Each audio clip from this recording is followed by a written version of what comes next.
बिहार, चंद्रगुप्त मौर्य का बिहार, चाणक्य का बिहार, महात्मा बुद्ध का बिहार और महावीर का बिहार।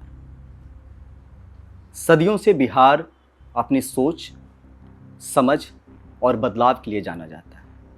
उसी बिहार की ज़मीन पे, उसी बिहार की धरती पर एक नई सोच का नाम आईपीएस विकास वैभव है, क्योंकि उनकी सोच में सकारात्मकता है, वो पॉजिटिविटी जो बिहार को बदलने की बात कहता है, वो सोच जो बताता है कि कैसे बिहारी शब्द पर गर्व किया जा सकता है।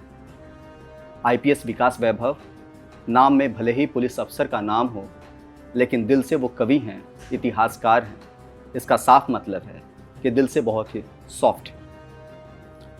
विकास वैभव लेट्स इंस्पायर बिहार करके एक ऑर्गेनाइजेशन चलाते हैं जो बिहार की सकारात्मकता को दिखाने के लिए काफ़ी है।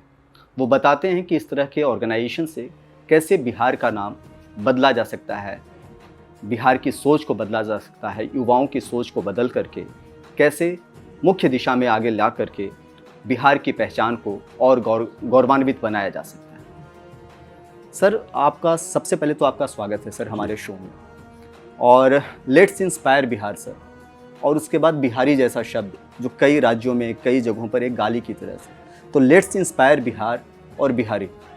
सर, बिहारी को कैसे, क्या करना पड़ेगा सर कि उसको उस पर गर्व होना? देखिए, आज के डेट में यदि हम लोग बात करते हैं और सोचते हैं कहाँ जाना चाहिए, कई बार मन में फीलिंग आती है कि यूरोप घूमने चलते हैं, है ना। और यदि हम सोचते हैं कि यूरोप आज क्यों जाना चाहते हैं, तो आज जो चीज़ें हैं वो तो हैं ही, लेकिन पुरानी चीज़ों को भी देखना पसंद करेंगे। कोई रोम जाना चाहता है, कोई ग्रीस जाना चाहता है। लेकिन जिस समय की चीज़ों को हम देखने जा रहे हैं, उस समय की यदि बात करें तो उस समय जो ग्रीस में लोग रहते थे या रोम में लोग रहते थे, तो उनके मन में कहीं ना कहीं बिहार बसा हुआ था। आप यदि मेगास्थनीज की इंडिका को पढ़ेंगे, उसके फ्रैगमेंट्स मिलते हैं, मतलब पूरी किताब अभी नहीं है, लेकिन फ्रैगमेंट्स में जिन बातों का जिक्र किया गया है उसमें सोने की चिड़िया की बात वहीं से आती है। और बहुत सारी जो डिस्क्रिप्शंस हैं वो कहीं ना कहीं आज के बिहार से मैच करती हैं। पाटलिपुत्र के बारे में हम लोग वहीं से जानते हैं, और तब लगता है कि तब ऐसा बिहार था या ऐसा अपना देश था जो उनको अट्रैक्ट कर रहा था। आज हम उनकी तरफ अट्रैक्ट हो रहे हैं, और फिर एक बड़ा गैप कैसे आया, एक बड़ा प्रश्न है। पूरा इतिहास, विध्वंस का भी इतिहास है, निर्माण का भी इतिहास है, लेकिन साथ साथ इस विषय पर चिंतन का भी आज समय है कि यदि तब ऐसे थे तो आज पिछड़ क्यों गए। और बिहारी शब्द जब सुनते हैं कि गाली बन गया है, या जब सुनते हैं कि बिल्कुल अपमान सूचक हो गया है, तो मन में पीड़ा अवश्य होती है, लेकिन एक आशा जरूर तब जागृत होती है जब सोचते हैं कि ये व्यक्ति उसी बिहार का है जिसने तब ऐसा सिद्ध किया था। और आज यदि इसको जागृत हमने कर दिया तो आज भले भटका हुआ सा हो, दिग्भ्रमित सा हो, लेकिन बस जागने की आवश्यकता है। क्षमता तो आज भी वही है, और इसीलिए लेट्स इंस्पायर बिहार एक अभियान है बिहार में आत्मा को झकझोरने का, इसको वापस अपने स्वत्व के बोध को कराने का, ताकि पुनः स्थापित होकर देश को एक नई दिशा दे सके। सर, ये जो नाम है लेट्स इंस्पायर बिहार, बड़ा यूनिक सा नाम है। जब मैंने पहली बार इसके बारे में पढ़ा सर और सुना इसको, तो लगा कि यार वाकई लेट्स इंस्पायर बिहार, हम भी उसी बिहार की ज़मीन से आते हैं, उसी धरती से आते हैं। और मैं तो खुद एक ऐसे डिस्ट्रिक्ट से आता हूँ जो नक्सलवाद का बहुत बड़ा पीड़ित डिस्ट्रिक्ट रहा है, जहानाबाद से मैं आता हूँ सर। मैंने आपके बारे में पढ़ा सर, तो ये जो नाम लेट्स इंस्पायर बिहार, ये कहाँ से ये सोच आई सर आपके अंदर? देखिए, बिहार को मैं जब भी देखता हूँ तो मुझे लगता है कि हाँ, सब कुछ है। इतिहास भी बड़ा समृद्ध रहा है, वर्तमान में भी सारे फैक्टर्स हैं जो उसको महान बना सकती हैं, लेकिन कहीं ना कहीं कमी एक जागरूकता की है, कमी न कमी एक बोध की है। और इसीलिए लेट्स इंस्पायर, मतलब तुम्हारे पास चीज़ें हैं। जैसे हम लोग याद करते हैं कि हनुमान जी के पास सारी शक्तियाँ थी जी, लंका तक लांघ सकते थे, लेकिन कहीं ना कहीं भूल चुके थे। तो बिहार की स्थिति भी कुछ वैसे ही हो गई। हमने इतिहास में ऐसे कीर्तिमान स्थापित किए जिनको देखकर आज पूरा देश, क्या पूरा विश्व भी गौरवान्वित होता है। लेकिन आज यदि हम बात करते हैं तो आज हम भटके हुए से हैं। जिस बिहार में जातियों से हम ऊपर प्राचीन काल में उठकर निर्णय ले रहे थे, उसमें जातिवाद में ऐसे ग्रसित हैं कि दो व्यक्ति मिलते भी हैं तो पहली बात यही मन में आती है कि व्यक्ति किस जाति का है। तो एक पतन जिसको कहा जा सकता है, वैचारिक पतन। आपने नाम लिए भगवान बुद्ध का, महावीर का, चाणक्य का, चंद्रगुप्त का, उससे और पीछे यदि हम जाएंगे, हम याद करेंगे याज्ञवल्क्य को, जनक को। उसी बिहार के सब वैसे विभूति थे जो इंटेलेक्चुअल्स थे जी। और अपने समय में मानव की जो सोच की एक विधि होती है, उसको उन्होंने नई परिभाषा दी। आप देखेंगे यदि वेदों को पढ़ेंगे तो वेदों को आप पाएंगे कि व्यक्ति के जीवन में क्या हासिल होना चाहिए उसके लिए प्रार्थना है, व्यक्ति का जीवन कितना सुखी होना चाहिए उसके लिए प्रार्थना है, समाज के लिए प्रार्थना है, राष्ट्र के लिए प्रार्थना है, और एक रहस्य भी है। रहस्य ये है कि भाई जो चीज़ें बनी, सृष्टि का निर्माण कैसे हुआ, और इसका कहीं ना कहीं उत्तर उसमें नहीं मिलता हुआ पाता। और हम देखते हैं कि सर्वशक्तिमान कोई होगा जिन्होंने सृष्टि की रचना की, यदि नासदीय सूक्त को पढ़ेंगे। और एक क्वेश्चन आता है कि जिन्होंने रचना की क्या वो भी जानते हैं या नहीं जानते हैं। और जो उपनिषद की ओर आते हैं तो उन सभी प्रश्नों का उत्तर इस रूप में पाते हैं कि व्यक्ति कहता है कि मैं ही वह परम तत्व का अंश हूँ, अहम ब्रह्मास्मि तत्त्वमसि प्रज्ञान ब्रह्म अयम आत्मा ब्रह्म। जो 4 महावाक्य हैं ये बिहार की धरती की देन है, जो एक बिल्कुल ही नया डेफिनेशन, जिसमें पहले आप देख रहे थे कहीं और आप देवताओं को आमंत्रित कर रहे थे यज्ञ भूमि पर, और यहाँ जो चिंतन करते हैं और पाते हैं कि वो सारी शक्ति तो मेरे अंदर समाहित है। तो यहाँ से पूरे विश्व को एक नई दिशा आप कह सकते हैं मिली, मानव और मानव के बीच के जो संबंधों हैं उसको समझने की, मानव और मानव के बीच में जो भेद हैं उसको किस प्रकार से मिटा सकते हैं, उसके आगे जा सकते हैं, इसको समझने की। और जो स्त्री पुरुष के जो विचार थे, माना जाता था कि स्त्री घर के अंदर बंद रहती हैं, लेकिन उपनिषदों को जब पढ़ेंगे तो पाएंगे स्त्री का एक अलग रूप हमारी संस्कृति में बिहार से उत्पन्न होता है। जब गार्गी को हम पाते हैं जी। कि भरी सभा में सबसे बड़े विद्वान को चुनौती दे रही होती है, जब मैत्रेयी को पाते हैं जिन्हें केवल घरेलू चीज़ों संतुष्टि नहीं मिलती, वो आत्मीय ज्ञान की बात करते हैं, तो एक नई दिशा हम लोग विश्व को देने लगे। और अब देखेंगे उसके बाद जो भी बिहार में हुआ तो कुछ ना कुछ हम नया कर रहे थे। एक तरफ जहाँ सभी तरफ सत्ताएं बन रही थी उसके लिए संघर्ष हो रहा था, नियम बनाए जा रहे थे कि कौन सा ज्येष्ठ पुत्र होगा वही अगला उत्तराधिकारी होगा, लेकिन बिहार में इसके अलग हम बात कर रहे थे कि कोई भी शासक हो सकता है, और प्रमाण है कि किसी जाति का हो सकता है। मगध प्रमाण है, वैशाली प्रमाण है, अनेक प्रमाण मिलते हैं। और आचार्य चाणक्य को भी देखें तो उनकी जो बुद्धि है अगर ऐसी रही होती कि केवल अपने जाति के युवक को हम खोजें तो चंद्रगुप्त महान कहाँ मिलते। तो बिहार अपने समय से आगे सोच रही थी, और इसलिए अब देखेंगे भारत के पूरे इतिहास को हमने लीड किया है विचारों के साथ। जितने भी नए विचार आए बिहार से आए, और कहीं ना कहीं उसमें जाकर आगे ब्रेक लग गया। और ब्रेक क्यों लगा, इसमें हम कह सकते हैं कि आक्रमणकारी आए, कहीं ना कहीं जब भी कुछ हम पीछे जाते हैं उसके कारण बाहरी नहीं होते, बाहरी होते हैं, क्षणिक होते हैं, एक कहीं ना कहीं अंदर कुछ चल रहा होता है, उसी के कारण हमारा पतन होता है। आज यदि बिहार पीछे है तो कारण बाहरी नहीं है। बिहार के लोग तो जाकर आज नोएडा में हम लोग बात करें, इस भवन को बिहार के लोगों ने नहीं बनाया होगा, बड़ी भूमिका रही होगी। देश में जो भी निर्माण चल रहा है उसमें बिहार का बड़ा अग्रणी योगदान है। लेकिन अपने बिहार की यदि बात करें तो हम पाते हैं कि जो भी थोड़ा टैलेंटेड है बाहर चला जा रहा है, और जो टैलेंटेड नहीं है वो भी बड़ी संख्या में बाहर चला जा रहा है। ये बड़ी चुनौती है, लेकिन इसका समाधान कहीं ना कहीं तो करना होगा। हम बात कर रहे हैं विकसित भारत की 2047 की, और यदि बिहार विकसित नहीं हुआ, एक बड़ी पहेली बनकर रह गया जिसमें छोटे से रोजगार के लिए बाहर जाने की आवश्यकता रही, तो कहाँ विकसित भारत होगा। और चैलेंज इतना कठिन है। अभी मैं जितनी सभाएं कर रहा हूँ, लोगों से बात कर रहा हूँ, एक संदेश बड़ी स्पष्टता के साथ बताने का प्रयास कर रहा हूँ। अभी कुछ दिनों पहले पर कैपिटा इनकम की रिपोर्ट आई थी। सिक्किम का व्यक्ति 48,000 प्रति माह, दिल्ली में रहने वाला व्यक्ति 38,000, तेलंगाना में रहने वाला व्यक्ति 29,000, गुजरात में, महाराष्ट्र में, केरल में रहने वाला व्यक्ति औसत महीने के 23,000 कमाता है। लेकिन बिहार में रहने वाला व्यक्ति सबसे नीचे, झारखंड से भी पीछे, केवल 5,028 रुपये प्रति माह कमाता है। और इसको जनसंख्या के हिसाब से आप देखें तो जनसंख्या में छोटे राज्य हैं उनकी आय अधिक है। बिहार में तो 14 करोड़ लोग हैं, और 14 करोड़ में 9 करोड़ की आयु आज 30 साल से कम है। और 2047 को सोचकर हम चलते हैं और सोचते हैं कि 9 करोड़ लोगों को कैसे हम रोजगार दें, तो सबसे पहले तो बात आर्थिक विकास होना चाहिए, तभी तो हम देंगे। अच्छी बात यह है कि पिछले वर्ष बिहार वॉज डेवलपिंग एट 14.5%, जो कि किसी भी इकोनॉमी के लिए एक अचंभा हो सकता है। तो 5% ग्रोथ तो बहुत अच्छा माना जाता है, 14.5 तो कोई भी अर्थशास्त्री कहेगा ये तो चमत्कार है, इससे अच्छा कुछ हो नहीं सकता। बट हम कितने लो बेस पर हैं कि जहाँ थोड़ा डेवलपमेंट हो जा रहा है उसकी परसेंटेज इतनी हो जा रही है। इससे आप समझेंगे कि यदि हम 15% से भी बढ़े तो भी हमारा पर कैपिटा इनकम तो कुछ नहीं है। तो पर कैपिटा इनकम 5 साल बाद आज 5,000 है, 10,000 हो जाएगा। तब भी हम बहुत पीछे। और 10 साल 2035 में भी यदि 15% से बढ़ते हैं, 15% बढ़ना तो अपने आप में बहुत कठिन है। मान लीजिए कि हम बढ़े तो भी हम पहुंचते हैं केवल 20,000 तक, जहां आज भी अनेक भारत के राज्य, तब तक बाकी के राज्य भी बहुत ऊपर। कितने आगे होंगे आप सोचिए। और इसका मतलब क्या हुआ, आज यदि बिहार में एक व्यक्ति को अवसर है 5,000 कमाने का, और दिल्ली जाकर अवसर है 38,000 कमा सकता है, व्यक्ति कहाँ जाना पसंद करेगा? निश्चित सी बात है, घर छोड़ना कोई नहीं चाहता, लेकिन अर्थव्यवस्था की ऐसी उसकी व्यवस्था है कि उसके कारण उसको घर छोड़ना भी पड़ता है, परिवार से भी नाता टूटता है और एक दिग्भ्रम की स्थिति उसमें उसका पूरा जीवन बीतता चला जाता है। और बाहर जाकर जब पाता है कि बिहारी शब्द एक गाली बन चुका है, तो अपने पूरे जीवन में उसके मन में एक हीन भावना जन्म लेती है, जो कि उससे बिल्कुल विपरीत है जो वो पहले था। इसीलिए लेट्स इंस्पायर बिहार अभियान में हम लोग बात कर रहे हैं उद्यमिता की क्रांति की। सृजन की भूमि बिहार रही है, नए विचारों की भूमि बिहार रही है, आज क्यों नहीं हो सकती? आवश्यकता है एक ऐसे वातावरण के निर्माण की, कुछ लोग जो मेंटर कर सकते हैं उनको अपने दायित्वों को ग्रहण करने की, और एक इकोसिस्टम को बनाने के लिए जिसमें स्टार्टअप्स बड़ी संख्या में सफल हों। शिक्षा का विकास उस प्रकार से हो कि व्यक्ति किसी जाति का हो, किसी संप्रदाय का हो, शिक्षित हो, स्किल्ड हो, और उसको इस प्रकार से हम ट्रेन कर सकें ताकि अपने लिए रोजगार का भी सृजन कर सकें। बड़ी क्रांति ऐसे ही आएगी। केवल यदि हम सोचेंगे कि पॉलिटिकली कुछ चीज़ें बदल जाएंगी, नए नेता आ जाएंगे, उससे बड़ी बड़ी बातें हम सुनते हैं, लेकिन उससे अब तो मैंने ये बता दिया आपको कि 10 साल भी यदि हम 15% का ग्रोथ रेट लाते हैं तो भी पर कैपिटा इनकम बहुत फर्क नहीं पड़ेगा।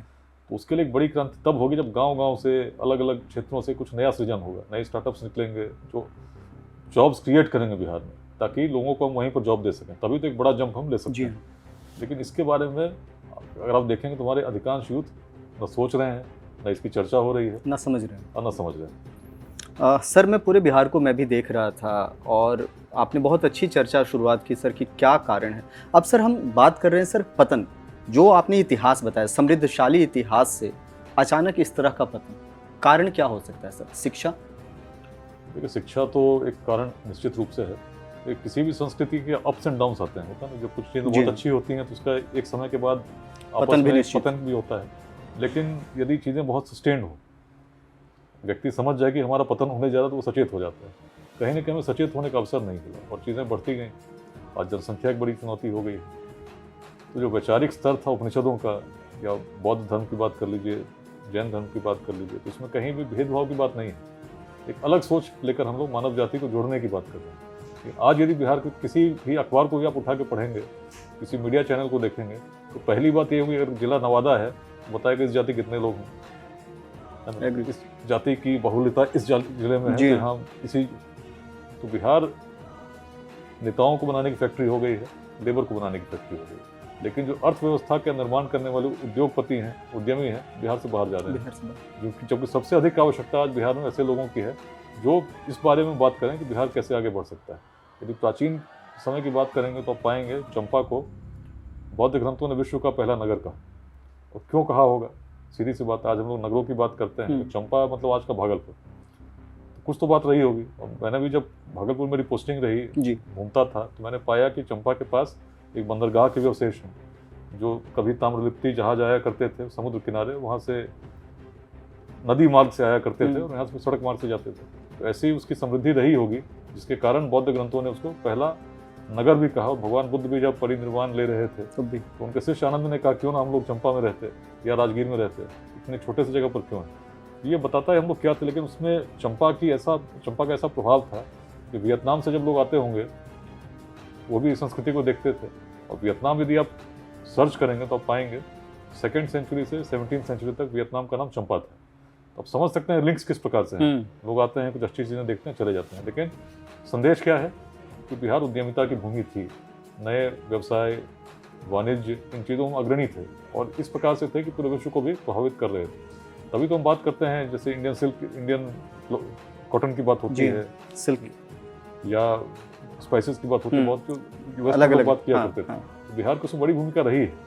अब भगवान बुद्ध की कहानियों को पढ़ेंगे तो आप पाएंगे कि ऐसे श्रेष्ठी थे जो सोने के सिक्के बिछाकर उस जमीन को खरीदने का सामर्थ्य रखते थे जहाँ सभाएं हुई थी। तो बताता है कितना शक्तिशाली हमारा साम्राज्य रहा होगा, या उस प्रकार के हमारे व्यवसायी रहे होंगे, इसमें इस प्रकार की सुदृढ़ अर्थव्यवस्था थी। पतन हुआ, पतन में कहीं ना कहीं हम लोग वैचारिक उस रूप में हो गए कि आपस संघर्ष करने लगे। सभ्यताएं जब बढ़ती हैं इसलिए बढ़ती हैं कि हम व्यक्ति को व्यक्ति से जोड़ते हुए आगे चलते हैं, समय के आगे सोचते हैं, और जब पीछे देखने लगते हैं तो हमारा फिर पतन हो जाता है। तो सर, सब कुछ जब पता है कि पतन इस वजह से हुआ, तो निर्माण भी तो मनुष्य के हाथ में है। सर, चाणक्य को हमने पढ़ा, उन्होंने कहा कि पतन और निर्माण दोनों शिक्षक के हाथ में होता है, मनुष्य के हाथ में होता है। क्यों नहीं निर्माण कर पा रहे हैं सर? देखिए, संगठन करना होगा लोगों का। जो सकारात्मक हैं और जाति, संप्रदाय, लिंग भेद, विचारधाराओं के मतभेदों से ऊपर उठ के सोचें। लेट्स इंस्पायर बिहार, हम लोग यही करने का प्रयास कर रहे हैं, धीरे धीरे कर ऐसे लोगों को जोड़ने का। समाज को नुकसान दुर्जनों के दुष्कृत्यों से उतना नहीं होता जितना सज्जनों की निष्क्रियता से होता है। तो अच्छे लोग जुड़ेंगे, अच्छे विचारों के साथ समाज को मार्गदर्शन करने का प्रयास करेंगे, चीज़ें बदलेंगे। तुरंत नहीं बदलती, तो इतने ऐसे तत्व हैं जो इतने अपने स्वार्थों को लेकर बैठे हुए हैं, तो आपको जल्दी जो इनर्शिया है वो जल्दी हिलने नहीं देनी चाहिए। लेकिन जब आपकी शक्ति इतनी बढ़ जाएगी सकारात्मकता की, वो कब चीज़ें बदल गई पता भी नहीं चलेगा। यही इतिहास ने भी हमेशा देखा है। आचार्य चाणक्य जब सोच रहे होंगे कि भाई पूरे देश को एक करना है, तो बेचारे तक्षशिला के एक कोने में गुरुकुल में बैठकर सोच रहे होंगे, और तब देश इतना विशाल था, न रोड थे, न ऐसी टेक्नोलॉजी थी। अब सोचिए कितना कठिन रहा होगा उस समय एकीकृत करना पूरे भारत को। लेकिन एक व्यक्ति के मन में विचार आया, बड़ा शुद्ध विचार था, उसको कोई स्वार्थ नहीं था, और चलते चले। ईश्वर ने शक्ति दी, उनके अपने जीवन काल में भारत एक हुआ, और उतना बड़ा साम्राज्य आज भी भारत का नहीं है किसी के पास। लेकिन ये बताता है कि यदि व्यक्ति का संकल्प सुदृढ़ हो, मन में भाव निस्वार्थ हो, बड़े से बड़ा परिवर्तन भी संभव है। तो मैंने अपने जीवन काल में देखा है, बगहा में एसपी था, रोहतास में था, तो अपराध या उग्रवाद की बात करें तो लोग मानते थे कि संभव नहीं है यहाँ से समाप्त हो। अंग्रेजों तक ने बगहा के DRA के बारे में लिखा था यूनिवर्सिटी ऑफ क्राइम। लोगों से बात करते थे, लोग कहते थे महर्षि वाल्मीकि की भूमि है, यहाँ तो अपराध रक्त बीज की भांति है, आप एक मिटाएंगे दूसरा पनपेगा। लेकिन उस बगहा में आज अपराध समाप्त हो चुका है, क्योंकि लोगों से हम लोगों ने उसी इतिहास को सहारा बनाकर एक अलग दृष्टि के साथ बात करनी शुरू की और कहना शुरू किया कि आप कहते हैं कि महर्षि वाल्मीकि की भूमि है, तो याद कीजिए यदि रत्नाकर ही रहे होते तो विश्व किस वाल्मीकि को जानता। मैं तो इस रूप में देखता हूँ कि महर्षि वाल्मीकि की बड़ी वैसी भूमि है जो परिवर्तन की साक्षी है। और जब इन बातों के साथ हम लोग डकैतों से बात करने लगे, उसका बड़ा आश्चर्यजनक असर हुआ। 26 गिरोहों ने सरेंडर किया और संख्या किडनैपिंग की 150 प्रतिवर्ष हुआ करती थी, शून्य पर आ गए। और इसी प्रकार का प्रयोग रोहतास में भी हुआ। रोहतास में भी वहाँ भी आदिवासी थे जो पहाड़ों पर थे, और पहली बार जब मैं गया था तो मैंने देखा सब पुलिस से बड़े कटे हुए हैं, गांव के गांव लोग छोड़कर भाग जाया करते थे, क्योंकि ऐसा पुलिस की छवि बनी हुई थी जिससे बच्चे भी डरते थे। उस पर भी गोलियां चली। लेकिन जब हम लोगों ने कैंप करना शुरू किया, लोगों से बात करने का प्रयास किया, तो मैंने यही पाया कि एक एक आदिवासी अपने पूर्वजों के बारे में बड़े अच्छे भाव रखते हैं, और उनके मन में इस बात का गर्व है कि उनके पूर्वजों ने ही कभी रोहतास किले को स्थापित किया था, वो भी तब उस पहाड़ी के ऊपर जब ऐसी टेक्नोलॉजी नहीं थी। इस भाव को हम लोगों ने जब चिन्हित किया, उस पर केंद्रित करके प्रयास करना प्रारंभ किया, तो सोन महोत्सव नाम से एक अभियान शुरू किया, जिसमें हम यही कहने लगे कि आपके पूर्वज यदि इतने यशस्वी थे तो आपने क्या कमी, क्यों इस क्षेत्र में ऐसा संघर्ष चल रहा है जिससे सामान्य लोग तो छोड़ दीजिए, अपने जिले के भी जो लोग आना चाहते हैं वो भी नहीं आ पा रहे। और इस बात को लेकर धीरे धीरे हम लोगों ने कहा कि इसमें पर्यटन की बड़ी संभावना है। रोहतास किला अपने आप में एक प्रतीक है उन पूर्वजों का, और इसको हमने फिर से उसके गरिमा को वापस लौटाने के लिए प्रयास करना चाहिए। और टूरिस्ट गाइड बनने के लिए हम लोगों ने युवकों को ट्रेनिंग देनी शुरू की। उस समय लोग हंसते थे, कहते थे क्या कर रहे हैं, जहाँ इतना उग्रवाद है, जहाँ लोग जाने में डरते हैं। 2002 में DFO शहीद हुए, 6 में DSP शहीद हुए, वहाँ पर आप पर्यटन की बात करते हैं। और तब भी मैंने कहा था कि मैं आगे की सोचता हूँ, और मेरा पूरा विश्वास है कि क्षेत्र बदलेगा। और बहुत कम समय में ऐसा हुआ कि लोगों ने विरोध करना शुरू कर दिया, और उन्हीं उग्रवादियों को आत्मसमर्पण करने के लिए बाध्य कर दिया। स्थिति आज ऐसी है कि 24 घंटे आज तिरंगा लहराता है। हाँ, वो उसकी शुरुआत आपने जी हाँ 2009 को हम लोगों ने किया था, उस समय बड़ी न्यूज़ थी, लेकिन आज उस क्षेत्र में शांति है।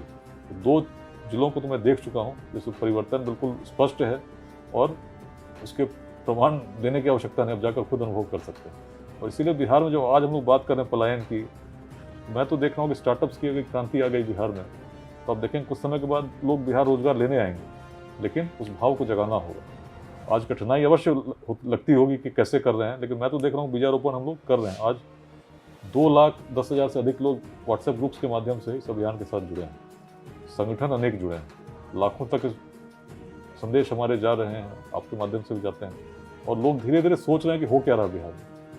इससे पहले तक कोई बिहार में स्टार्टअप्स की बात भी नहीं कर रहा, लेकिन जब से अभियान शुरू हुआ, आप देखेंगे हर जिले में आज लड़के स्टार्टअप्स की बात कर रहे हैं। अभी लोग समझने का प्रयास करेंगे स्टार्टअप्स होते क्या। और अब कुछ दिनों में आप देखेंगे कि जब बिहारी कुछ समझता है तो बिल्कुल उसमें नई रचना करता है, रम जाता है। अभी हम लोग तो एक छोटा सा लक्ष्य लेकर चल रहे हैं कि 2028 तक इस अभियान में केवल 5 स्टार्टअप हर जिले में ऐसे लगाओ जो 100 लोगों को रोजगार देते हैं। 350 से अधिक स्टार्टअप हमारे साथ आज चल रहे हैं। अभी आपके साथ बैठा हूँ, इसी महीने 22 को अहमदाबाद में हम लोग करने जा रहे हैं बिहार बिजनेस कनेक्ट। बिहार के लोगों को हमने केवल बिहार में नहीं जोड़ा, दिल्ली में, नोएडा में, हैदराबाद में, मुंबई में, बेंगलुरु में, 15 देशों में ऐसे सभी लोग जो बिहार को आगे बढ़ते देखना चाहते हैं, इस भाव के साथ जोड़ा कि अपने ज़िले में जो यूथ है उनका मेंटोर कीजिए। यदि उनको शिक्षा के लिए आप कुछ मदद कर सकते हैं तो अपने विद्यालय को आप ग्रहण कीजिए कि भाई मेरा विद्यालय है, मैं इसमें जो भी कर सकता हूँ करूँ। और यदि आप स्टार्टअप्स जो हमारे यूथ लगाना चाहते हैं उनको आप कुछ किसी प्रकार का सहयोग कर सकते हैं तो निश्चित करने का प्रयास कीजिए। तो इसमें बड़ी सफलता इस रूप में मिल रही है कि जो यूथ हमारे मार्गदर्शन चाहते हैं, आज उनके पास ऐसे लोग हैं जो उनको मार्गदर्शित कर सकते हैं, उनके अपने ज़िले के हैं, जो बीच में गर्मी की छुट्टियों में भी जाते हैं, यदि कोई विदेश में रहा तो वो भी आते हैं, और दे हैव कंटिन्यूअस कनेक्ट। इस नेटवर्क को हम लोग बिल्ड करने की कोशिश कर रहे हैं। नेटवर्क बन रहा है, चीज़ों में कुछ समय लगता है, लेकिन कुछ समय के बाद जब चीज़ें चलने लगेंगी तो अपने आप को रिजल्ट दिखने लगेगा। आप बदलाव की बात कर रहे थे सर, और बिहार बदलाव की भूमि रही है। आपने बगहा और रोहतास 2 जिलों का जिक्र भी किया जहां आपको आपके सकारात्मक सोच के कारण परिणाम भी देखने को मिले। अब जब बिहार में एक बार फिर से लेट्स इंस्पायर बिहार के जरिए बदलाव की बात की जा रही है, तो कितना बड़ा चैलेंज आप देखते हैं सर इसमें, या फिर हो जाएगा कुछ वर्षों में? चीज़ें बदलेंगी। देखिए, उसमें राजनीति की बड़ी महत्वपूर्ण भूमिका है। पॉलिटिक्स में कैसे लोग आएंगे, नीति निर्धारण कैसे करेंगे। तो मैं तो अक्सर कहता हूँ कि राजनीति में अच्छे लोग आने चाहिए, निस्वार्थ ईमानदार लोग आने चाहिए, लेकिन वर्तमान में बिहार की जो पृष्ठभूमि है इसमें राजनीति में अच्छे लोगों के आने की संभावना बहुत कम है, क्योंकि हम खंड खंड में समाज में बटे हुए हैं। यदि किसी राजनीतिक दल को कोई उम्मीदवार चुनना हो तो इसी आधार पर चुनेंगे कि उम्मीदवार चुनाव जीत सकता है या नहीं। सच्चाई सी बात है, कोई ऐसा उम्मीदवार तो चुनेगा नहीं जो चुनाव हार जाए, अस्तित्व की बात है। लेकिन बिहार में यदि किसी व्यक्ति के पास विकल्प हो वोट देने का, और 2 विकल्प उसको प्रस्तुत किया जाए, पहला जो योग्य है, ईमानदार भी है लेकिन उसकी जाति का नहीं है, और दूसरा ऐसा व्यक्ति जो अयोग्य है, भ्रष्टाचारी सिद्ध है लेकिन उसकी जाति का है, तो एक आम व्यक्ति आंख मूंद कर उसी को वोट देगा जो उसकी जाति का है। जी। और ऐसे में पॉलिटिकल पार्टीज भी जब कैंडिडेट चुनेंगे तो ये नहीं देखेंगे कैंडिडेट हमारे योग्य है या अयोग्य है, सीधी सी बात देखेंगे वही जीत सकते हैं कि नहीं, और सीधी सी बात जाति पे आते हैं। और ये इस स्थिति ने बिहार में ऐसी दुर्गति कर दी है कि अच्छे लोग राजनीति में आ सकें, लीड कर सकें, इसकी संभावना बहुत कम हो गई। और ये तभी संभव है जब एक बड़ी सामाजिक अभियान से जागरूकता आए कि बिहार को यदि आगे बढ़ाना है तो इस भाव से ऊपर उठना होगा। जब हम किसी हॉस्पिटल में दिखाने जाते हैं तो क्या हम सोचते हैं कि भाई डॉक्टर किस जाति का है? हम तो ये देखते हैं कितना बड़ा स्पेशलिस्ट है। और बिहार को आगे बढ़ाने में यदि हम सोचने लगे केवल कि व्यक्ति किस जाति का है तो बिहार कैसे आगे बढ़ेगा? तो विजन और बिहार का इतिहास साक्षी रहा है, बिहार ऐसा नहीं था। बिहार को ऐसा हम लोगों ने अपने स्वार्थों में कुछ लोगों ने बना दिया है। बिहार के लोग समय से आगे सोचते थे, ये इतिहास सिद्ध करता है। इसीलिए मैं बार बार बिहार के इतिहास पर आ रहा हूँ कि यही बिहार था जिसने चंद्रगुप्त महान को उत्पन्न किया। जिस समय किसी पूरे विश्व में ऐसी कल्पना नहीं हो सकती थी कि कोई व्यक्ति, मान लीजिए नंदवंश की बात करें, कि निम्न वर्ग से आने वाला व्यक्ति भी शासक हो सकता है। बिहार ने सदैव अपवाद प्रस्तुत किए, इसीलिए वैशाली स्थापित हुई। तो आज यदि हम फिर से नए अपवाद प्रस्तुत करने लगे तो अब देखेंगे पूरे देश में बड़ी क्रांति आएगी, बदलाव आएगा। लेकिन आवश्यकता क्या है? हर व्यक्ति, चाहे किसी जाति का हो, किसी संप्रदाय का हो, उससे हम भेद ना करते हुए शिक्षित उसको करने का पूरा प्रयास करें और उसको रोजगार मिले, इसके उसको स्किल्ड बनाने का प्रयास करें। और जब इस व्यापक स्तर पर 14 करोड़ में 9 करोड़ जो 30 साल से कम है, उनको कैसे हम रोजगार दे सकेंगे बिना भेदभाव के बिहार में, इस पर हम चिंतन करेंगे, प्रयास करेंगे। एंटरप्रेन्योरशिप के माध्यम से चीज़ें अपने आप बदल जाएंगी। फिर आप देखेंगे इस प्रकार से हम लड़ते हुए नहीं रहेंगे। लेकिन यदि कुछ लोग केवल अपने स्वार्थों में लोगों को लड़ाने के लिए प्रयास करेंगे तो हमें लोगों को सचेत करना होगा कि आप भाई इसमें आप इन चीज़ों में आप उलझ मत जाओ, आप आगे सोचो। क्योंकि मान लीजिए जैसे आज के यूथ में आप क्या देखेंगे, अभी इलेक्शन आने वाले हैं, पिछले साल भी तो लोग बात करते हुए मेरी जाति के कितने लोगों को टिकट मिला, मेरी जाति के कितने मंत्री बने। अरे भाई 100% भी टिकट मिल जाए आपकी जाति को, सारे मंत्री आपकी जाति के बना दिए जाएं, इससे आपका क्या लाभ? जब तक कि ऐसा व्यक्ति वहाँ ना हो जो बिहार को आगे ले जाने वाला। तो बड़ी सीधी सी बात है, ये बात बहुत स्पष्टता के साथ हमारे यूथ को समझना होगा कि जब तक हम जाति के नाम पर संघर्ष करते रहे, भला किसी का नहीं होने वाला। स्थिति ऐसी विकराल रूप लिए हुए है कि 10 सालों तक 15% से भी बढ़े तो भी पलायन नहीं रुकेगा। सर, आप पर कभी जाति का दबाव नहीं आया सर? आप भी तो किसी जाति से हैं, कहीं आप भी किसी कुल में पैदा लिए, और आप पर भी तो प्रेशर आता होगा, आपको भी तो लोग कहते होंगे अरे यार फलाना तुम्हारी जाति का बंदा कर दो, उसकी मदद कर दो। लेकिन निश्चित रूप से सीधी सी बात है, जब समाज इस प्रकार का हो कि 4 लोग मिलते हैं उसमें भी जाति उस पर हावी हो जाए जी। लेकिन मैं तो हमेशा उस रूप में देखता हूँ, वेदांत को याद करता हूँ कि बिहार वेदांत की भूमि है।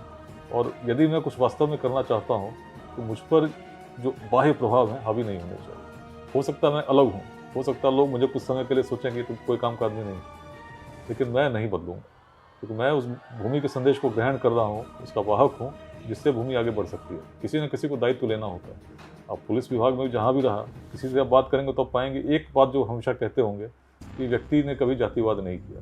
तो मेरे वो संस्कार में भी नहीं है, सोच में भी नहीं है। जो वेदांत को मानता हो भला कैसे होगा। और यदि और पीछे में जाता तो मैंने इतना अध्ययन भी किया है। आदि शंकराचार्य जब चले थे तो दिग्विजय यात्रा पर काशी पहुँचे थे, उनका साक्षात्कार एक चांडाल से हुआ। चांडाल समक्ष प्रस्तुत हुए तो लोग कहने लगे भाई हट जाओ। आदि शंकर ने भी कहा, लेकिन चांडाल वहीं खड़े रहे। और ऐसे में तब आदि शंकर ने जब पूछा वे क्यों नहीं हट रहे हो, तो उन्होंने कहा कौन हटे, शरीर या आत्मा। और तब आदि शंकराचार्य को लगा कि भाई मैं जिस वेदांत के संदेश को लेकर भ्रमण कर रहा हूँ, मेरे अंदर भी मन में कहीं ना कहीं भाव था जिससे मैं भेद कर रहा था। और आज मैंने सीख लिया कि मैं इससे जब तक परे नहीं सोचूंगा। उन्होंने चांडाल को गुरु रूप में स्वीकार किया कि मेरे मन के अंदर, जबकि मैं वेदांत की संदेश को लेकर कुछ कमी थी। तो बिहार में यदि हम बात करते हैं आज, तो हमें समझना होगा कि अपने यूथ को बताना होगा कि जो महान सोच हमारी थी उससे बहुत अलग हट चुके हैं। लोगों को जोड़ने वाली सोच उससे बहुत अलग हट चुके हैं। और इसलिए मुझे लगता है संभव इसलिए है क्योंकि हम ही तो थे जो कर रहे थे। जी आज नहीं करें, हो सकता है कुछ लोग दिग्भ्रमित करेंगे, बट मैंने वही बात कही, कुछ ये सकारात्मक लोग मिलकर सही दिशा में प्रयास करेंगे, दिया दिखाएंगे सही दिशा में, निश्चित धीरे धीरे कर लोग उस तरफ बढ़ेंगे। यही प्रयास मैं कर रहा हूँ। अच्छा सर, एक हम लोगों के यहाँ कहा जाता है, मैं भी कभी बच्चा था, मैं भी कभी पढ़ने निकला या पढ़ाई करता था, तो कहा जाता है कि गांधी परिवार में कोई पैदा लिया तो वो प्रधानमंत्री बनने के लिए पैदा हुआ। और बिहार से जब बच्चे पढ़ाई के लिए निकलते थे तो वो आईएएस या आईपीएस या पीसीएस अफसर बनने के लिए निकलते थे। आईपीएस बनना सर आपके लिए कितना मुश्किल और कितना आसान रहा? देखिए, आईपीएस बनना आसान तो नहीं है, बहुत कठिन परीक्षा है। और मैं भी पहले प्रयास में नहीं हुआ, सेकेंड अटेम्प्ट में आया था। पहले प्रयास में मैंने मेंस दिया था। आईआईटी मैंने 2001 में पास आउट किया था, उसी वर्ष मैंने परीक्षा दी थी। सिलेक्शन मेरा 2002 वाली परीक्षा में हुआ। तो आसान तो नहीं कहूँगा पूरे चयन प्रक्रिया को, लंबी प्रक्रिया है, 1 से 1.5 साल तैयारी करनी होती है। और यदि उस रूप में देखें मेरे लिए, तो सबसे कठिन ये था कि मेरी नौकरी जर्मनी में भी लगी थी, एक बड़ी कंपनी में लगी थी, उसको छोड़ कर आ रहा, क्योंकि मन में भाव था कि अपने समाज के लिए कुछ करूँ।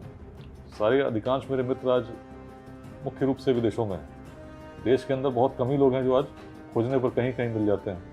सब बहुत ऐसे लोग हैं जिनकी बड़ी बड़ी कंपनी चल रही है। अब इक्सिगो मेरे एक मित्र की है, बहुत सारे ऐसे स्टार्टअप्स उन लोगों ने शुरू किए जो आज बड़े सफल हैं। तो कभी कभी मैं भी सोचता हूँ कि देखो, यदि मैं भी उस समय गया रहता तो आज कहाँ रहता। लेकिन आज बिहार में जब पटना में ऑफिस में बैठकर लोगों से बात करता हूँ, मुझे लगता है मैंने इसी जीवन को चुना है। और इसलिए चुना चूँकि कॉलेज में मेरे मन में भाव था कि अपने देश के लिए, अपने समाज के लिए कुछ करूँ। और मुझे आज भी बड़ा गर्व होता है कि मैंने उस समय ये निर्णय लिया, क्योंकि जब मैं बिहार आ रहा था उस समय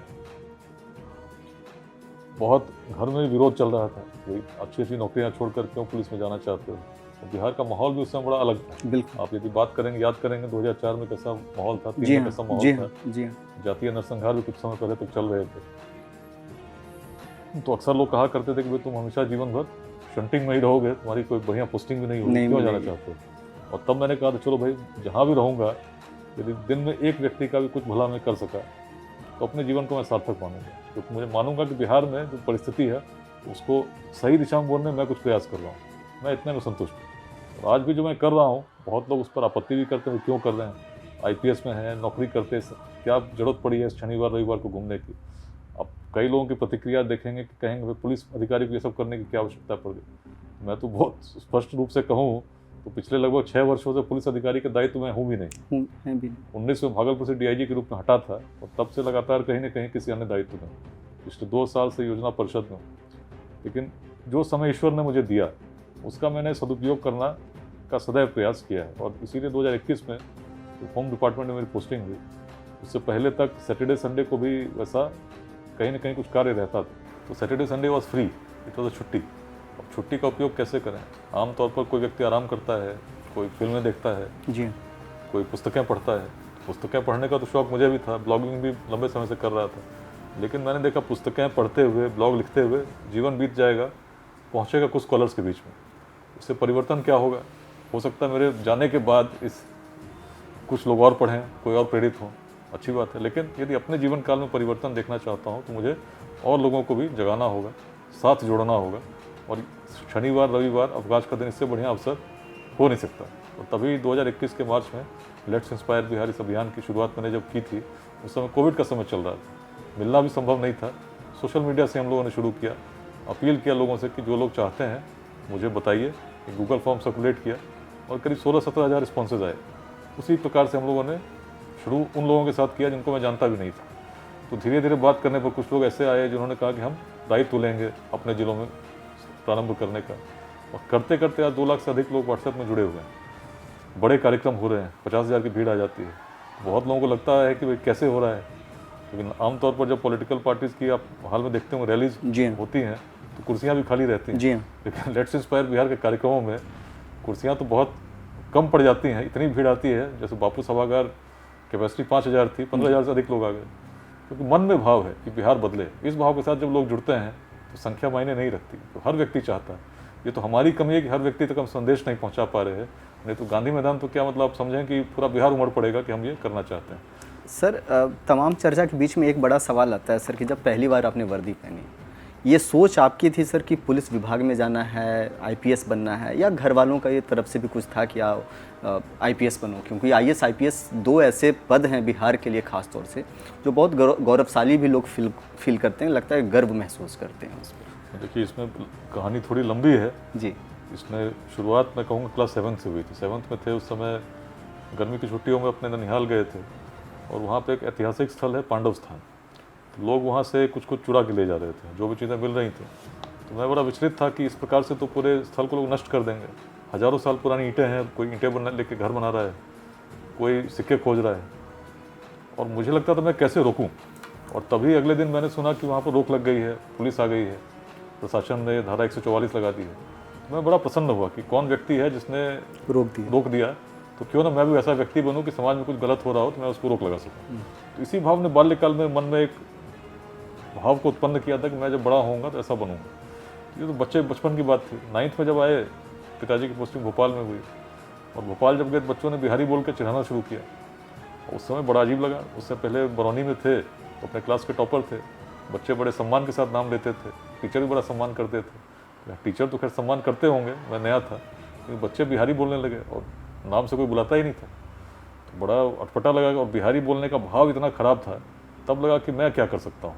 और बचपन से मैं कुछ नया करना, कुछ बड़ी चुनौती लेना, इसका सदैव भाव मन में रहा है, कुछ बड़ा करना है जीवन में।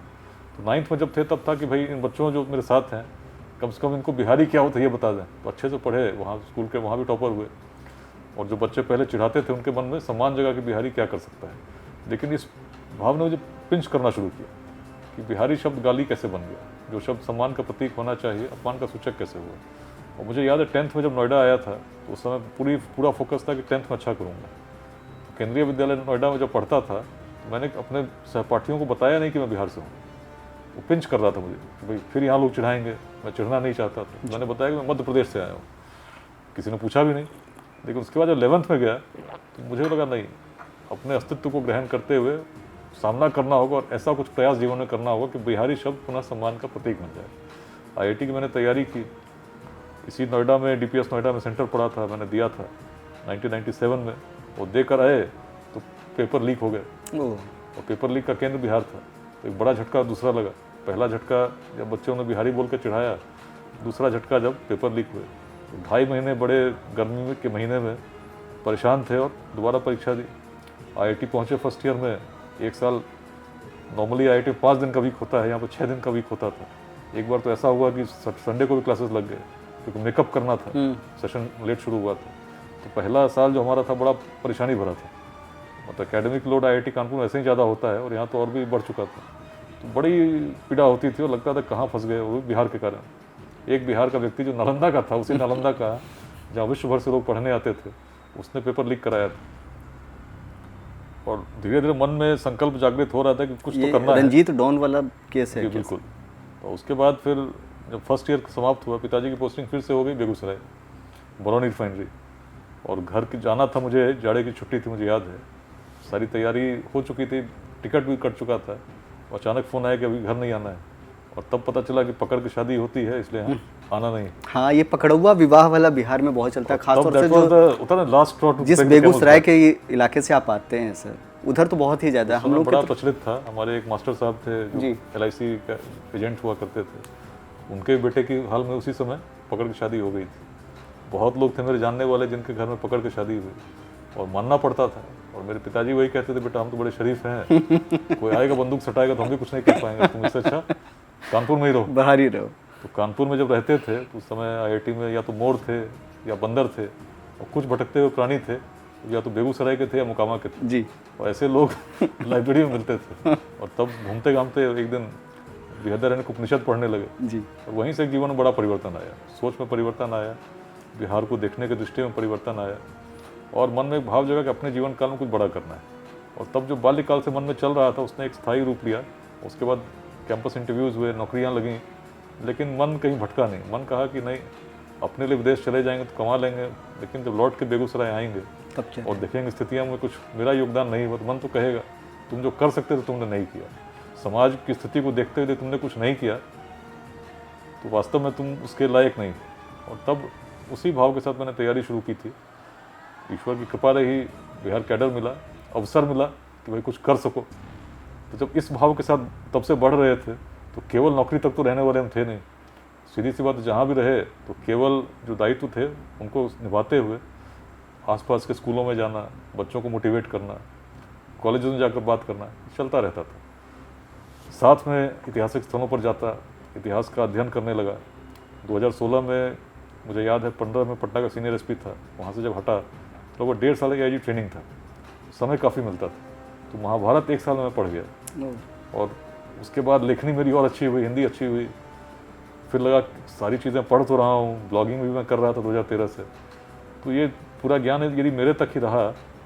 और तब मैंने सोशल मीडिया का एक टूल के रूप में लोगों को बताया जाए बिहार की विरासत कैसी रही है, उसका उपयोग करना शुरू किया।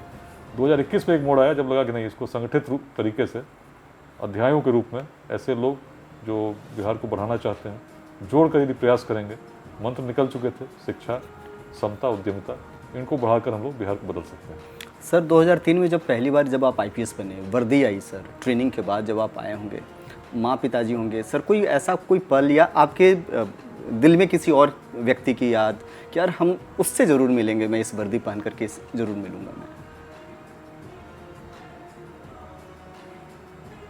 वर्दी पहनने के बाद? हाँ, वर्दी पहनने, जब आपके पास वर्दी आ गई, जब आप IPS सेलेक्ट हो गए और ट्रेनिंग के बाद जब आप आए होंगे तो घर पर भी गए होंगे, आसपास में भी कई लोग। मैं जब IPS बन गया था उसके बाद मेरे मन में भाव था कि जिन लोगों से किताबें खरीदा करता था उनको जाके बताऊंगा, देखो आज आपकी किताबें पढ़ते हुए मैं बन चुका हूँ। तो मैं मिला था सभी से जाकर, वहीं बरौनी रिफाइनरी टाउनशिप में बचपन से जहाँ कॉमिक्स खरीदने, किताबें खरीदने जाया करते थे, उनके मन में बड़ा गर्व हुआ था। तो उनसे मिलने की मेरी बड़ी इच्छा थी, और अपने टीचर से, जो टीचर्स थे पुराने स्कूल के, उनसे भी मिला था। सर ईमानदारी कई बार बहुत भारी पड़ जाती है सर, वो हमने आपके जीवन में भी देखा है सर, तरह तरह के विवाद हुए, शोभा होतकर का विवाद। कभी सर मन में एक विचार आया कि यार ये वर्दी अब काटने लगी है, हटा दो? देखिए, वर्दी एक माध्यम है या जो एक दायित्व आपको मिला हुआ समाज में, तो वैसा मैं तो संघर्ष के लिए उत्पन्न हुआ था ऐसा मानता हूँ। बाल्यकाल से ही जैसे बहुत चीज़ें मैंने बताई कि कुछ आसान जीवन चुन सकता था, लेकिन उसको ना चुनते हुए मैंने कुछ कठिन मार्ग चुना है। तो इसलिए कहीं ना कहीं मन से तैयार भी हूँ कि आने वाले समय और भी कठिनाई आएगी तो भी झेलेंगे। तो मन संकल्पित है कि कुछ ना कुछ देना है, देकर जाना है। ये भी मालूम है कि जीवन क्षणिक है, कौन कब तक है ये भी नहीं जानते, लेकिन जो समय मिला है ईश्वर का, उसका उपयोग करना यही ध्येय है। सर इतना बड़ा ऑर्गेनाइजेशन आप चला रहे हैं, संगठन जिसको आप लीड कर रहे हैं सर, कभी मन में ये ख्याल आता है कि यार 4-5 साल से मेहनत कर रहे हैं, बहुत लोग नहीं जुड़ पाए या जुड़ पाए या बहुत ज़्यादा बदलाव हम नहीं कर पाए, तो कभी मन में डाउट खुद पर भी आता है सर, या लगता है कि यार अब छोड़ देना चाहिए? देखिए, इसमें यदि मेरे मन में कुछ स्वार्थ होता है कि इससे बहुत कुछ करना है, तो निश्चित रूप से स्वार्थ तो ये जरूर है कि अपने जीवन काल में बिहार बदले।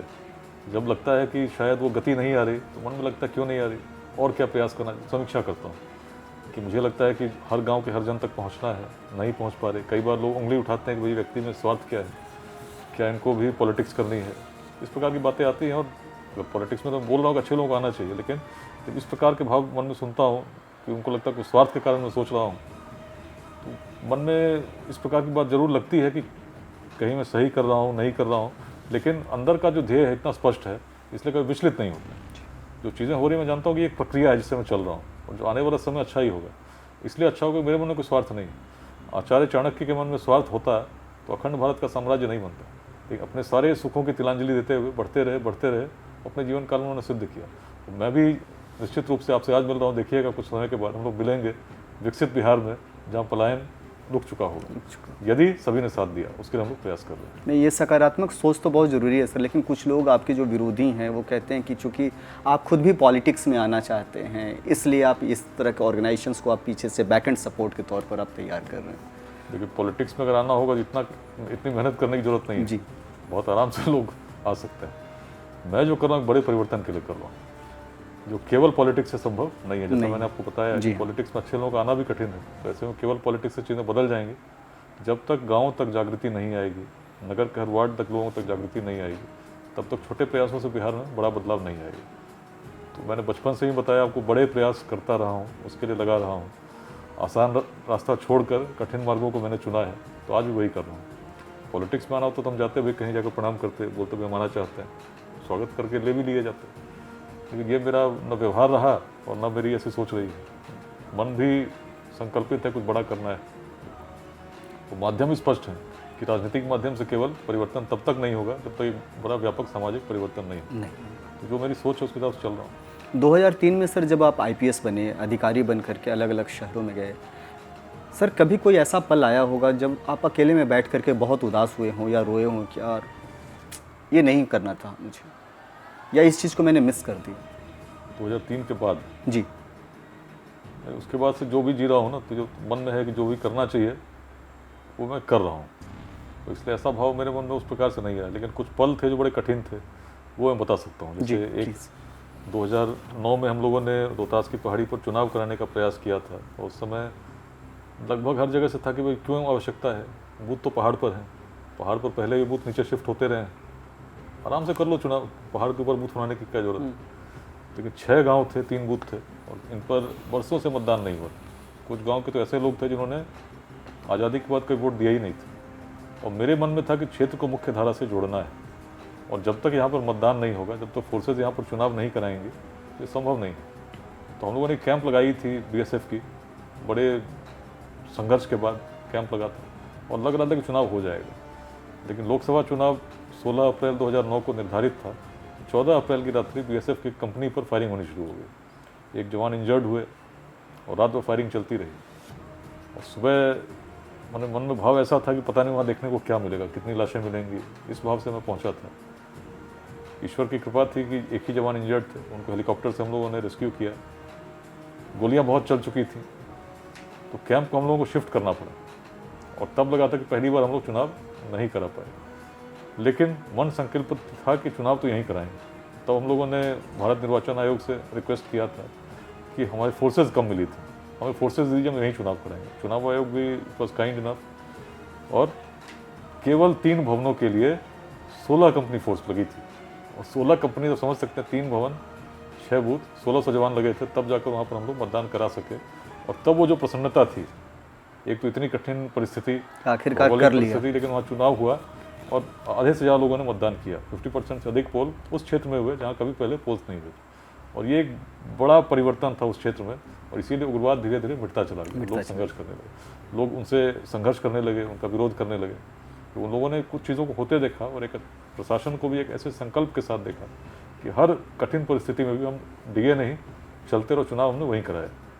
सर मैं आपके बारे में पढ़ रहा था, रिसर्च कर रहा था, तो आपके बच्चों के बारे में मुझे जानकारी मिली। एक बेटा एक बेटी है, याज्ञवल्क्य के नाम रखा सर आप, ये वहीं से विचार आई? बिल्कुल, बौद्धिक और प्रत्यक्षा शायद बेटी का नाम है ना? क्या करते हैं वो दोनों अभी सर? बेटी अभी उसने 12th दिया है, मेडिकल की तैयारी कर रही है। बेटा अभी 8th में है। मैंने स्वतंत्र छोड़ दिया है, जो अच्छा करना चाहते हो करो। बेटी डॉक्टर बनना चाहती है, देखते हैं आगे कैसा रहता है। बेटा अभी तक बहुत स्पष्ट नहीं है, लेकिन कुछ बड़ा करना चाहता है जीवन। सर इतनी जिम्मेदारी आप पुलिस का रहा, आज भी आप कहीं ना कहीं काम कर ही रहे हैं, सैटरडे संडे समाज के लिए दे देते हैं, परिवार के लिए कब समय देते सर? देखिए, प्रयास ये बहुत अहम सवाल इसलिए है सर, क्योंकि बहुत सारे लोग आपको देख करके पढ़ रहे हैं, सोच रहे हैं, कुछ लोग आपको जी भी रहे हैं सर। मैं कई ऐसे लोगों को जानता हूँ जो आपके नक्शे कदम पर हैं, और इसलिए मैंने ये सवाल पूछा कि फिर परिवार के लिए कहाँ से समय। देखिए, जीवन में समय सीमित है, उसको कैसे आप उपयोग करेंगे ये भी आपके ऊपर है, लेकिन उसमें कॉम्प्रोमाइज़ करना होता है। जैसे अब मैं कुछ बड़ा करना चाह रहा हूँ तो निश्चित सी बात है कि सामान्य जीवन से कुछ अलग कर रहा हूँ, तो परिवार को जितना समय कोई सामान्य व्यक्ति देता होगा उससे तो कम ही दे पाता हूँ। जी लेकिन उसमें भी मैं प्रयास करता हूँ। आपको स्टूडियो आ रहा था तो बेटी से मैं हालचाल ले रहा था, जी। वाइफ मेरी कहीं और, उससे भी पूछ रहा था। तो in the given time and opportunity जो अपने दायित्व हैं उसको करने का निश्चित प्रयास करता हूँ। ये कठिन सवाल हमने सर इसलिए आपसे पूछा क्योंकि लोग महात्मा गांधी के बारे में कहते हैं कि वो राष्ट्रपिता तो बन गए लेकिन एक अच्छे पिता नहीं बन सके जैसा उनके फैमिली में, इसलिए मैंने आपसे ये कठिन सवाल पूछा। मैंने पूरा करने का प्रयास करना चाहिए। यहाँ भी आया तो मेरे पेरेंट्स रहते हैं, उनके प्रति भी मेरे दायित्व हैं, तो उसको मैं पूरा करने का प्रयास करता हूँ। सर, आज के दौर के जो बिहार के युवा हैं खास तौर से, वो आपको प्रेरणा स्वरूप मानते हैं, आप किससे प्रेरणा लेते हैं सर? देखिए, मैं जीवन में अनेक महापुरुष थे, मतलब किसी एक को मैं नहीं कहूँगा, लेकिन यदि मैं कहूँ तो याज्ञवल्क्य से भी प्रेरणा लेता हूँ, चाणक्य से भी प्रेरणा लेता हूँ, चंद्रगुप्त से भी लेता हूँ, महात्मा बुद्ध से भी लेता हूँ। और ऐसे श्रृंखला चलते चलते यदि हम देखें, सबसे हाल के जो ऐसे महापुरुष रहे वैसे स्वामी विवेकानंद से मैं बड़ा प्रेरित होता हूँ। एक छोटा सा सवाल है सर कि अगर दोबारा से अगर चीज़ों को बदलने का कुछ मौका मिले, आपको दोबारा से जीवन जीने का मौका मिले, दोबारा से आप बचपन से लेकर के जवान, तो कोई एक ऐसी चीज़ या दो चीज़ें जिसको आप बदलना चाहते हो, कोई मिस्टेक्स ऐसा किया हो या कोई कुछ आपको बदलाव करने की ज़रूरत लगे कि यहाँ हमको बदल देना चाहिए? परिस्थिति वैसी ही रहेंगी तो शायद जैसे मैं यहाँ आज कर रहा हूँ वैसा तब भी वैसा ही करता रहूँगा, तो नो रिग्रेट्स।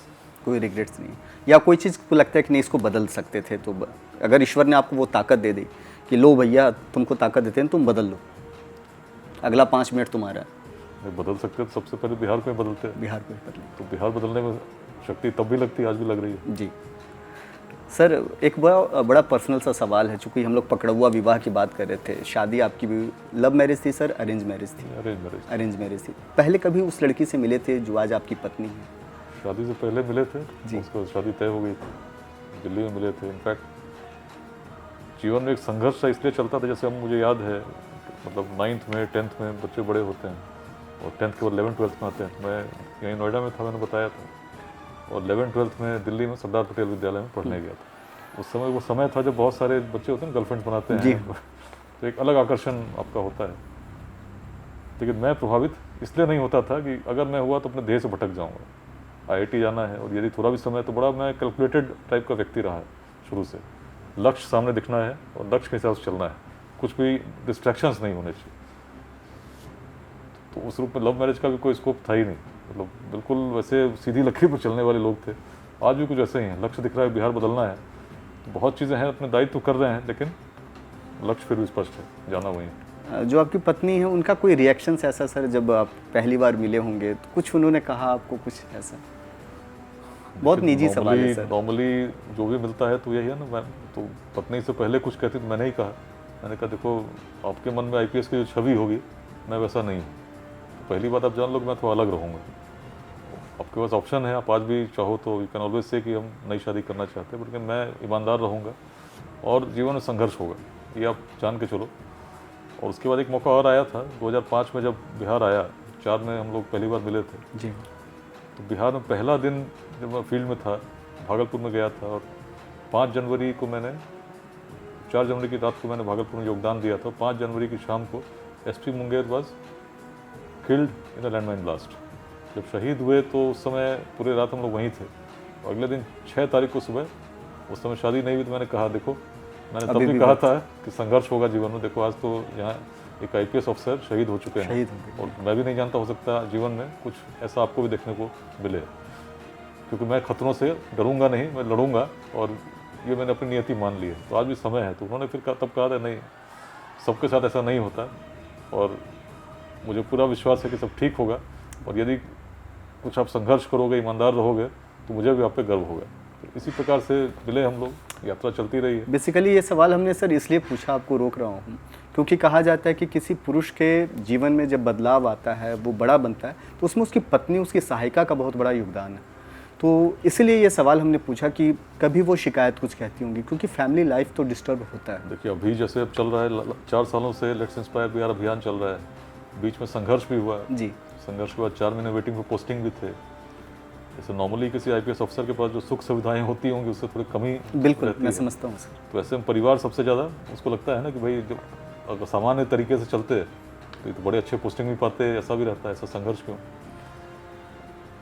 तो कुछ क्षण ऐसे जो परिवार में आते हैं जो पूछते हैं कि भाई तुम सामान्य तरीके से तो चल सकते थे, लेकिन तब धीरे धीरे समझते हैं कि भाई ध्येय क्या है, और यदि उनका समर्थन नहीं रहता तो कहाँ कर पाते। तो जब कठिन समय भी आया तो भी परिवार ने सदैव समर्थन दिया।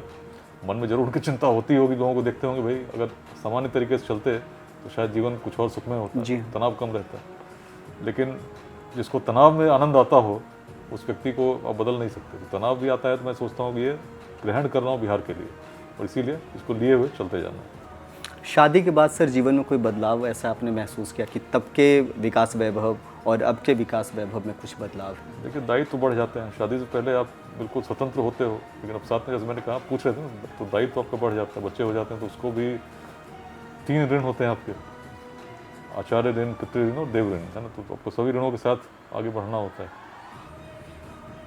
जिसको हम लोग पितृ ऋण कहते हैं, मतलब होता है कि आपको अपने संतति उत्पन्न करनी है। आचार्य ऋण होता है कि आपको संतति को जिन्होंने उनको ज्ञान देना होता है, अपने आचार्यों से प्राप्त किया उसको ट्रांसमिट करना होता है, तो उनको ज्ञानी बनाना।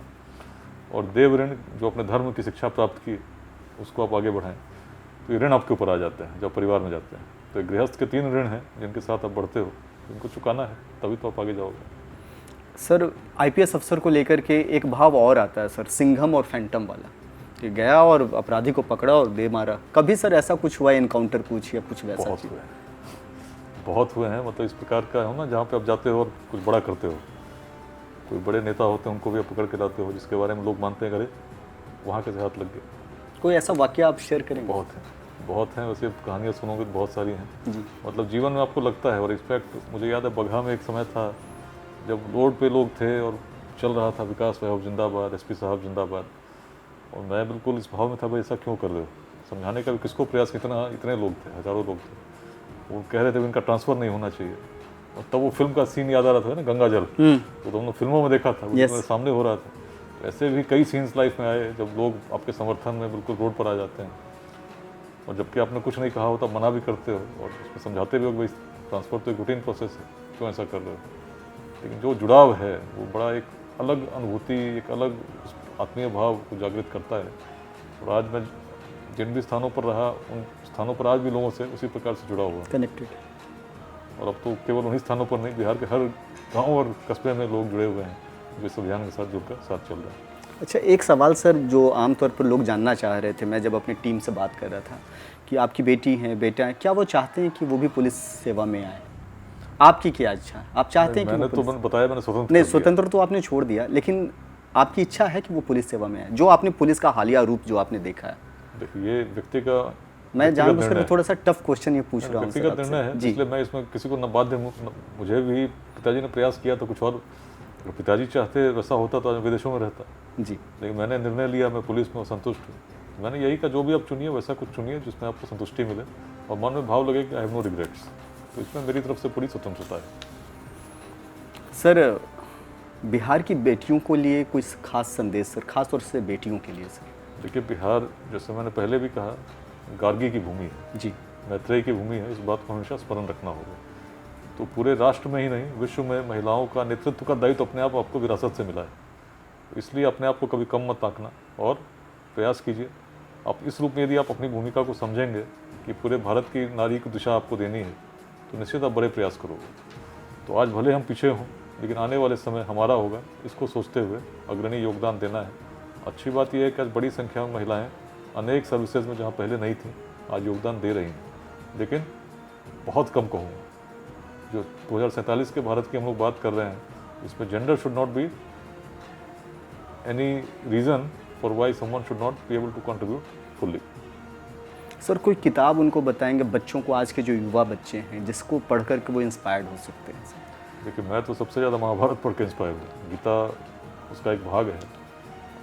तो मुझे मूल ग्रंथों में बड़ा आनंद आता है। तो आपको भी जब भी अवसर मिले तो मूल ग्रंथ पढ़ने का प्रयास जरूर कीजिएगा, उससे कुछ ना कुछ आपको निश्चित मिलेगा।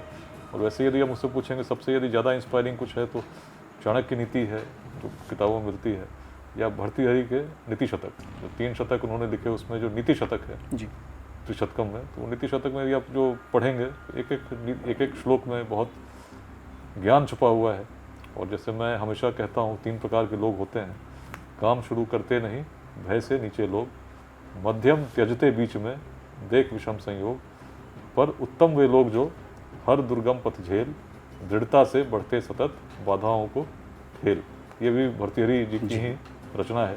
तो इस प्रकार के अनेक ऐसे नीति सूक्त आपको प्रेरित कर सकेंगे जब आपका कठिन समय चल रहा होगा। इसको निश्चित पढ़ने का प्रयास करना चाहिए।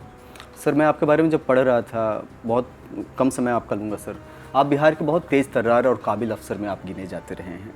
प्रधानमंत्री जी पटना में भाषण दे रहे थे, बम विस्फोट होता है और पूरी जांच आप करते हैं, और ठीक उसी तरह के एक जांच आप महाबोधि ब्लास्ट में भी करते हैं। चूँकि मैं खुद जहानाबाद से आता हूं, तो और दोनों शहर के बीच में संयोग की बात है कि जहानाबाद शहर आता है, तो मैं उन दोनों केस को भी देख रहा था। सर किस तरह से आपने पूरी जांच की और कैसे उस निष्कर्ष पर पहुंचे कि इंडियन मुजाहिदीन जैसे लोग जो हैं इतना एक्टिव हैं यहाँ?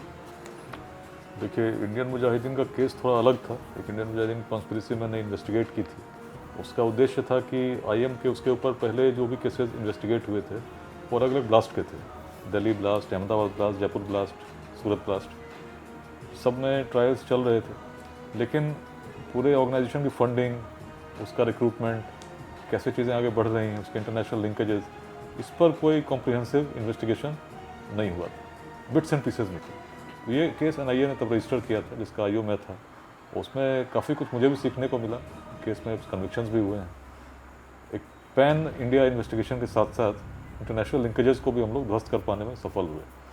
जो दूसरी 2 केसेस की आपने बात की, उसमें सिमी के कुछ ऑपरेटिव्स थे जी, जो रांची में मुख्य रूप से बेस्ड थे और उनके लिंकेजेस हर जगह थे। उनके द्वारा दोनों ब्लास्ट किए गए थे। तो ब्लास्ट बड़ा कठिन था उसका इन्वेस्टिगेशन। बोधगया ब्लास्ट का इन्वेस्टिगेशन अब तो सजा भी हो चुकी है दोनों केसेस में। तो उस समय कुछ सीसीटीवी फुटेजेस थी जिसमें एक व्यक्ति उल्टा घूम रहा था मंदिर के परिसर के, जिससे कि पता चल रहा था कि किसी ने कुछ गड़बड़ किया है। और चूँकि साधु के वेश में था तो उसने अपने कपड़े को भी बाहर फेंका हुआ था।